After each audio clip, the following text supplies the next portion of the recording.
What's up, guys? Well, it's game time. Guess what week it is? We're less than a week away from going to Cedar Point. We've talked about it all throughout our videos, and now it's time to get ready. We gotta clean the house, we gotta pack the car, get our clothes packed, and we're gonna show you what you could do for your next vacation. Whether you're going to Cedar Point, Kings Island, or just a vacation alone, these tips and tricks will help you for your next vacation, especially if you're a new family vacation goer. Let's get started. Alright, so here's the deal, guys. If you're new to the channel and you haven't seen our previous videos, Cedar Point is kind of like our favorite place to go. Now, we live a little bit closer to Kings Island, and we have a little bit more access to going to Kings Island. But as far as a vacation spot, Cedar Point is in a better, lack of words, our Disneyland. So you got the Disney adults. Well, we're the cooler version. We're the Cedar Point adults. That being said, maybe Cedar Point isn't your cup of tea. Maybe Disneyland is, maybe Universal Studios is, or maybe just going to a Florida beach is your cup of tea. With that being said, you still have to prepare yourself for vacation, and sometimes it can be a very daunting task. So I can tell you, first-hand experience, we have probably, I can confirm, we have been doing family vacations for up to about 5 years now. We started about 5 years ago. Unfortunately, during 2020 was our first year during the COVID thing going on. And you can imagine how difficult that was for us. Our first vacation happened to be a camping trip near the Virginia Beach, which if you've watched our videos, you can hear the hilarious story how we all decided to go on a 5-day camping trip near Virginia Beach in the middle of a hurricane. That was real fun. But after that year, like I said, I decided that maybe we should make a trip to Cedar Point and visit my childhood amusement park. And we did, and ever since then, it's now a big tradition in our family, going 4 years strong at this point, of going to Cedar Point. And through those years, we have kind of learned from trial and error of what to bring, what to do, how to pack, and how to prepare yourself for a vacation such as Cedar Point. And this, like I said, it may help you with your next vacation as well. Let's start with the real basics. First thing I would like to do before I go to any vacation, whether you're going 2 hours away or you're going 20 hours away, always maintenance your vehicle. Because the last thing you want to have on your hands is that you're going halfway through your distance to your destination and something screws up on your car. If you, for example, have rims on your car, let's just say you're rocking some 20s or 22s and they're custom, and you still happen to have the OEMs, I would highly recommend you put the OEMs on, because whatever donut or spare tire you have in the trunk was probably made for the original rims that came with the car. So that being said, if you have 22s and your stock rims are like 18 or 19 inches, that's going to be really difficult for your car if you're riding with something that was not made for the car. Alright, just be sure if you do a vehicle inspection, try to do it at the very least, a couple weeks out before your vacation. That way, if you get a paycheck every bi-weekly or whatever, and that way you can get that paycheck and make whatever repairs to the vehicle that you need to make before you go on the road, and fix whatever you need to fix in a timely manner, because sometimes it may be a major issue and it can take a little bit longer. That being said, the other thing you want to do to your car, and you don't have to do this, this is optional, I just do this is a personal pet peeve of mine. Wash the car, clean out the car, make it comfortable, make it a chariot for the gods, if you will, to be be able to go to your destination, because at the end of the day, what's going to end up happening is, especially if you have one or more kids, they're going to trash the car with snacks, road snacks, juices, whatever.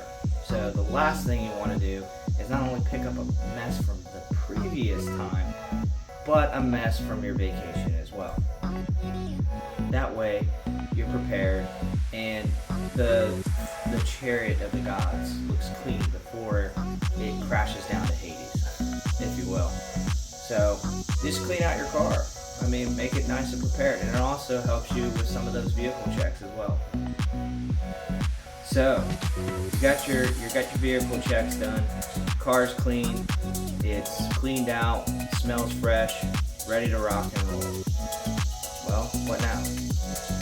Well, the next thing I would probably tackle on top of the third thing to do is 1, try to clean your house. 2, try to do some packing while you're doing it. Let me explain.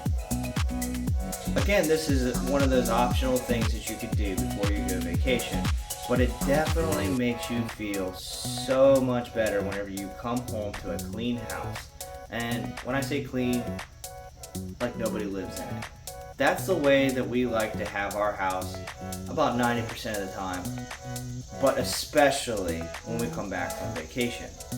The reason being is because you just took a nice big road trip back. You probably spent the day at your destination and then decided to ride back home. The last thing you want to deal with is a messy house.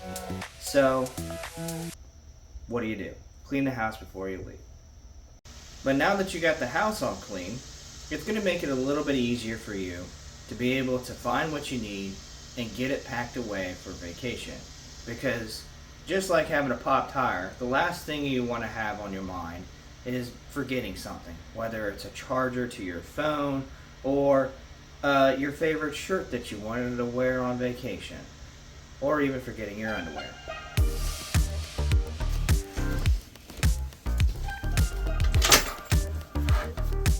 Let's talk luggage. Alright, since we're on the topic of packing, one thing we obviously have to talk about is luggage. Conventional luggage is just fine, but here's a bag that my wife found online in a site that's very similar to Temu. So, essentially what this is a vacuum sealed book bag, which is also a luggage bag. This has many different compartments on it. It's got a front pocket, this side pocket here on the front. It's got a pocket in the back. That's for your laptop, nice and padded. It's got a pocket on the bottom for your shoes. Holes in the bottom for those stinky feet. And it's got this little USB port. I don't know if you guys can see that or not. But let's get to the meat and potatoes. The main event. So I'll put on the screen exactly where my wife found this, and I'll also put a little clip on how exactly this works. Real quickly, so this USB wire connects to this out here. Looks like you could probably connect a charging block to that, keep it in the bag, and then just connect a cord from outside the bag, charge whatever you need, like your phone. But anyways, so this is the vacuum seal part, and it comes with this little tiny vacuum. You just double click it once, turn it off. You connect it right here, this port right here. You just open that up, and it'll suck all the air out and essentially just compress everything that you have inside the bag, making it smaller, giving you more room. This is one of those ways to try to save room, try to save space. So so that way you can pack more things. We're going to Cedar Point for 8 days. We got to pack a lot of stuff. So in a way to try to do so, we got to figure out smart ways to essentially be more compact. So check it out, guys. Let me know in the comments if you've got anything similar to this, if it's worked out great for you. I'm interested to know. I am kind of skeptical of this bag, but we'll find out for sure whenever we get to that point. So some of these tips may not work for others, and some people's brain may work differently than others. But I can tell you the one way that helps me remember that I've got everything I need for vacation is making a checklist. Some people like to just put everything on that checklist and then check it off as they go down the line. I, on the other hand, kind of do the opposite. I already have in my head what I know what I want to take on vacation. So what I end up doing is usually I'll find that item, I'll put it on the checklist, and then I'll put it in a designated area. Whether if it's something like, for instance, camping chairs. I know that I don't want to bring the camping chairs inside because then I'm going to end up just bringing them back outside. So I'll probably just pack them away in the car. So anything that could just go ahead and stay in the car for the next week, put it in the car. Put it on the checklist. And then once you get every item that's on your head on that checklist, go through that checklist and then check it off and make sure that that item that you put on that piece of paper is also in that designated area. For example, if you want to make one of your designated areas your bedroom or your bedroom closet. So you got all your luggage, you got all your clothes and everything in that one area.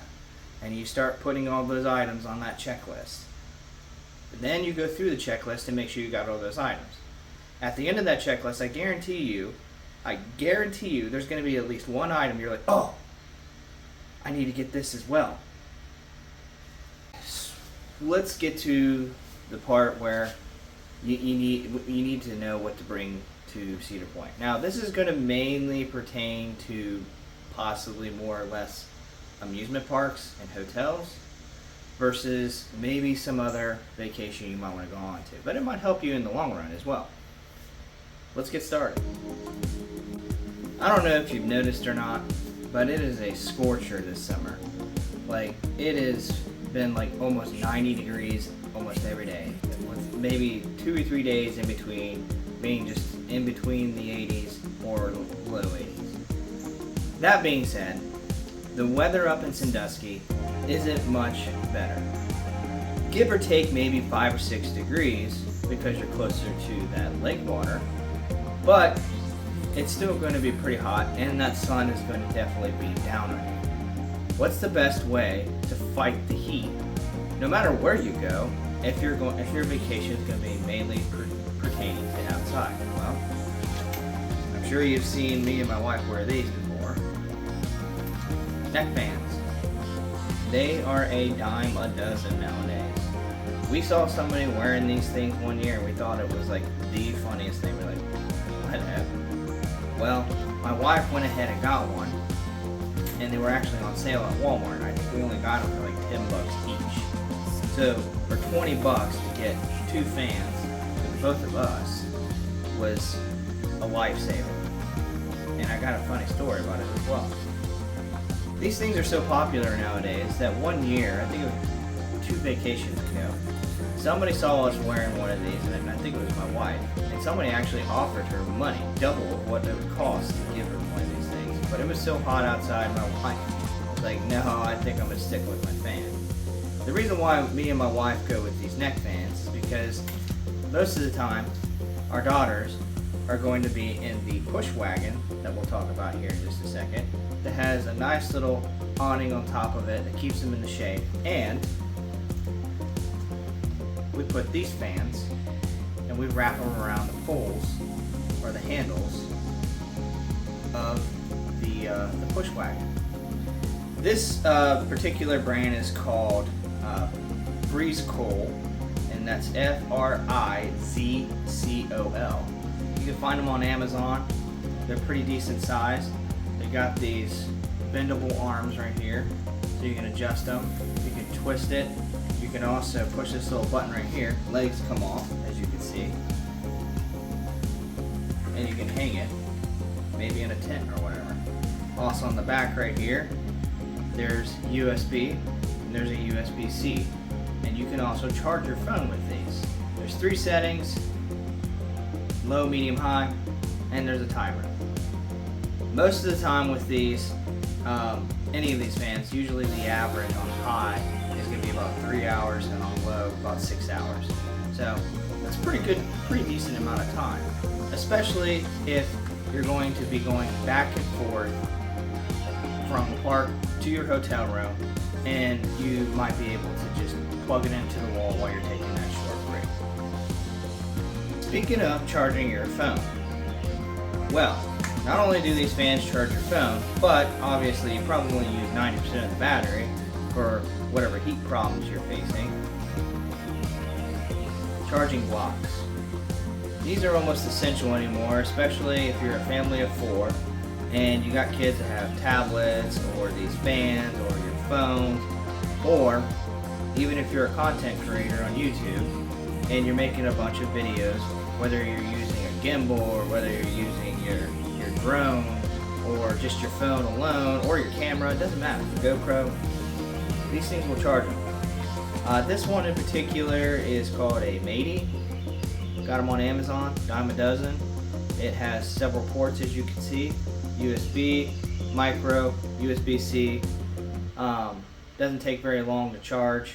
I think you can get about three or four good charges on a modern day phone with this.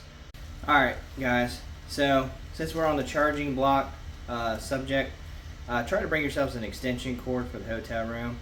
A lot of modern hotel rooms nowadays, they have charging ports everywhere, and the alarm clocks, the lamps, and all sorts of places. At least I know that's what Cedar Point does in a lot of their hotels. So, but those charging ports are not exactly the highest voltage, so you're not going to get the most output that you need to charge your phone or whatever electronics you need really quick. Maybe and it might be good for something overnight, but it's not going to be something to get you through the next couple of hours. So, and another good thing about extension cords is if your kids are sleeping somewhere separate than you are, this might be a good alternative to help them so they're not fighting over cords or whatever. Kind of gives them a little bit more options other than just having like a plug here, plug there. You could take this, extend it to where they're sleeping, and now they got a place to charge their electronics, like their gaming consoles, like their Switches or their tablets, so on and so forth. Alright guys, so if you're fortunate enough to have somebody who lives with you, like a family member, I have my mother-in-law that lives with me, and if you're going to be gone for a week, and it's say you have some pets or something that need to be taken care of, then we're going to give her the honey-do list. So we're going to do this really quietly.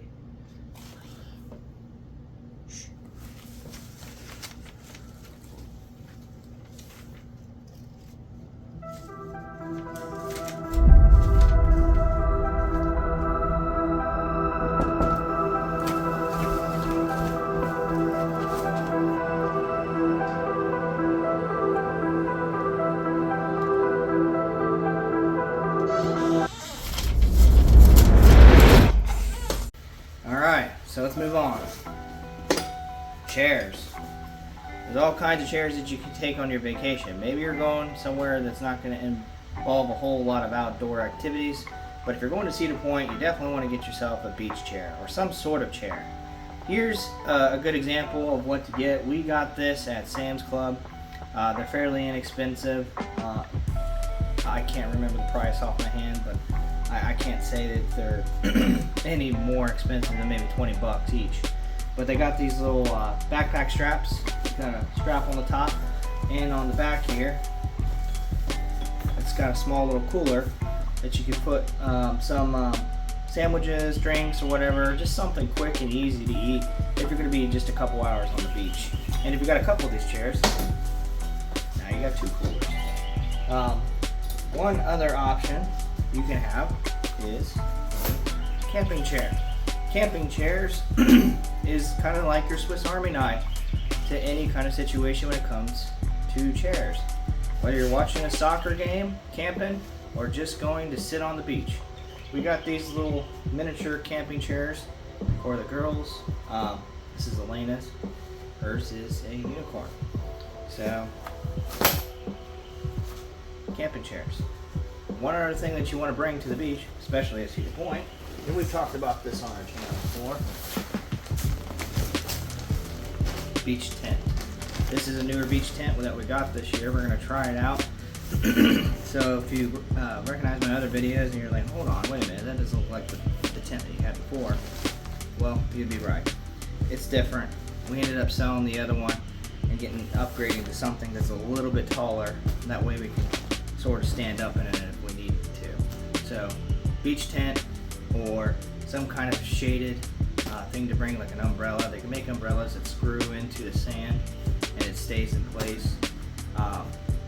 You want to get out of that sun as best as possible. As much as you want to play in the water, build sand castles, it's always nice to just get out of the sun for maybe an hour or so.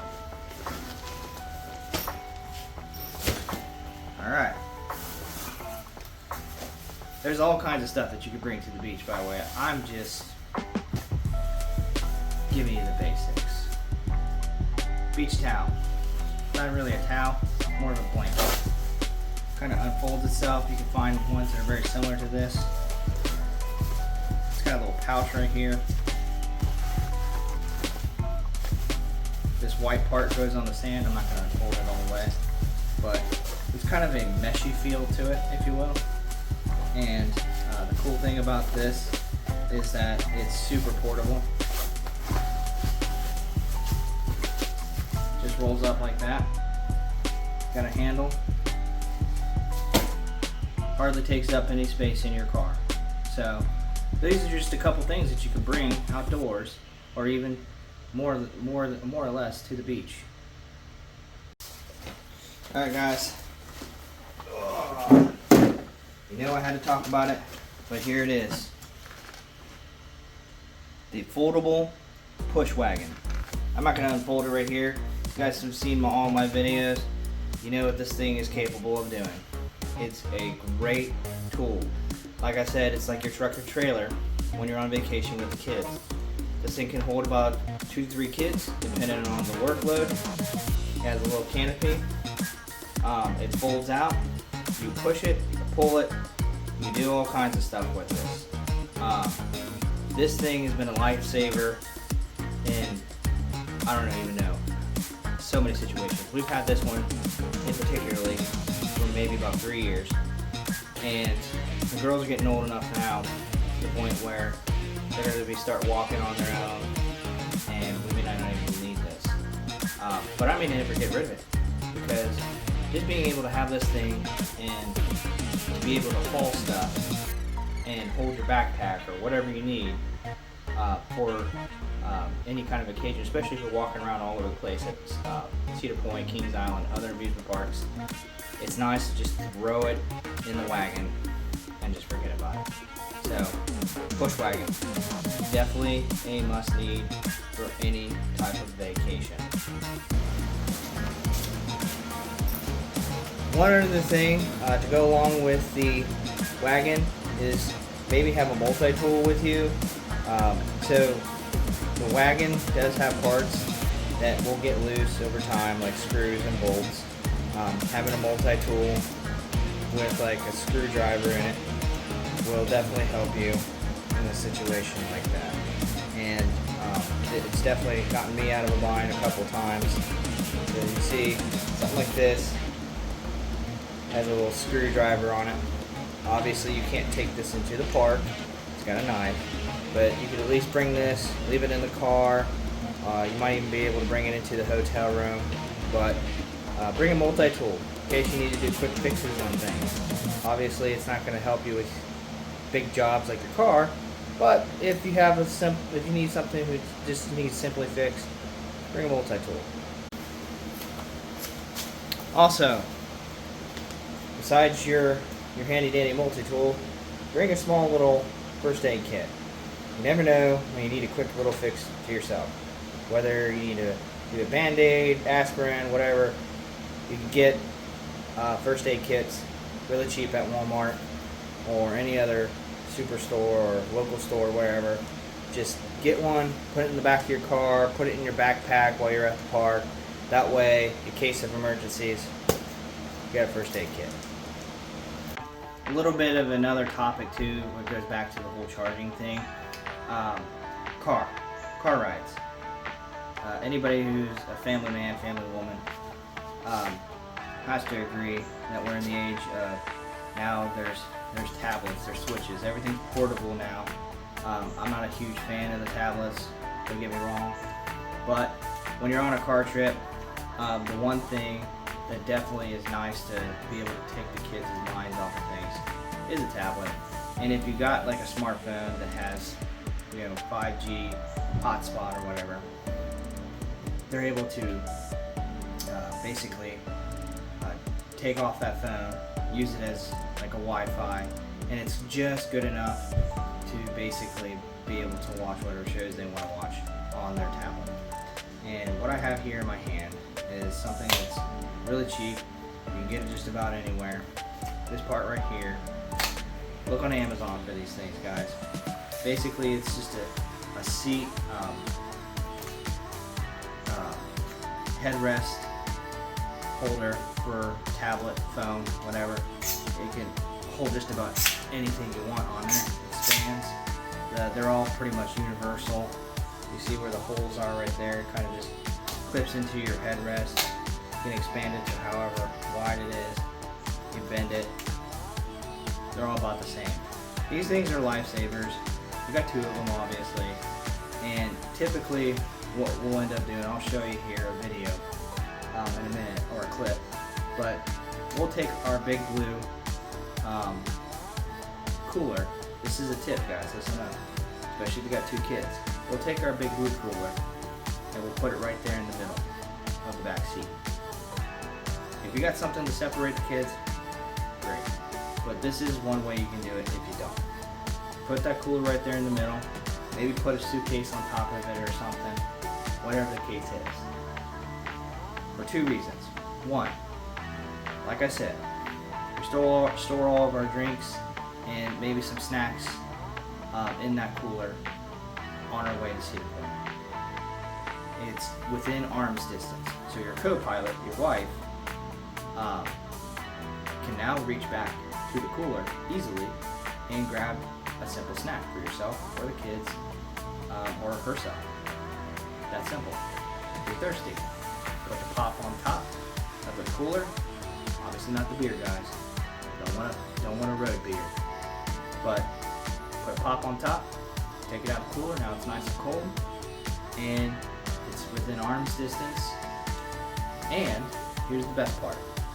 Now that you got that divider right there, your kids will have less of a chance to fight with each other. You're welcome. There's always going to be that one instance, but you got the distraction, you got the border. Now you don't have to worry about the kids fighting as much. And you got your cooler right behind you, so now you can just reach back, get yourself a pop, enjoy yourself on the way to whatever destination you're going to.